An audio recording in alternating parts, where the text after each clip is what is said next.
এই হকিটার ইতিহাস জানলে আপনি অবশ্যই অবাক হবেন। এই এই হকিটার অলরেডি বয়স হয়ে গেছে 20 বছর। ভিডিওটা দেখতে থাকেন, অবশ্যই আপনাকে বিস্তারিত জানাবো। আসসালামু আলাইকুম বন্ধুরা, আজকে আমার ইউটিউবের প্রথম ভিডিও, তাই আমি চিন্তা করলাম যে আজকে আমার যেহেতু আমি নিজে ভিডিও তৈরি করব, তাই আমার ঘর থেকে শুরু হোক। আমার ঘরে লোকজন নাই, আমি একা একা থাকি। তো দেখছেন পুরো ঘরটাই মানে অগোছালো। এই যে কীরকম রয়েছে, বাসায় কোনো লোক না থাকলে যেরকম হয় আর কি। ঠিক আছে, এই যে দেখেন। আর আমি কিন্তু এই যে সকালের নাস্তা বানাইছি, কেবল সকালের নাস্তা বানাইছি। এইগুলো আমার মুরগি, টাইগার মুরগির বাচ্চা, ওদের কিছু খাবার দিছি। আর আমি নিজেও খাওয়ার জন্য তৈরি হয়েছি।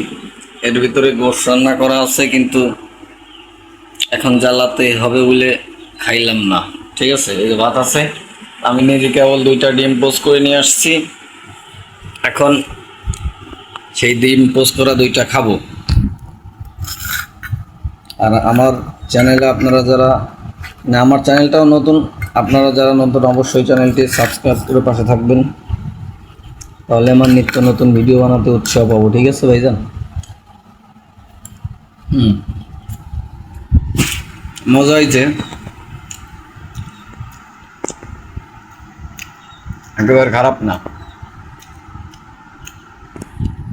এক সময় চোর শেষরাকে পিটানোর জন্যই হকি ছিল।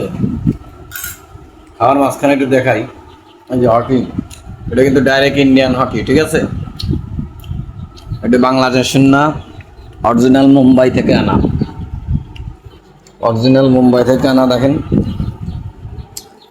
অলরেডি এটা মেলা বয়স হয়ে গেছে। আমি খেয়ে দিছি টেকনিক মাইরে। দেখছেন লাম্বাও সেরকম। আর এটা কিন্তু সুন্দরী কাঠের, সুন্দরী কাঠের হকি। যাক, এই আর কি, তাছাড়া আর কি বলবো। আমার ডিম খাওয়া দিয়ে আজকের ভিডিও শুরু হলো। আর আপনারা যারা অবশ্যই আমার পক্ষ থেকে ডিম খেতে চান, কমেন্ট করবেন। ইনশাল্লাহ আপনাদের এক একজনকে আমি 10টা করে ডিম খাওয়ার টাকা গিফট করবো। ঠিক আছে, সবাই ভালো থাকবেন, সুস্থ থাকবেন। আর আমার চ্যানেলটি সাবস্ক্রাইব করে পাশে থাকবেন সবসময় এরকম নিত্য নতুন ভিডিও পাওয়ার জন্য। আসসালামু আলাইকুম ওয়া রাহমাতুল্লাহি ওয়া বারাকাতুহু।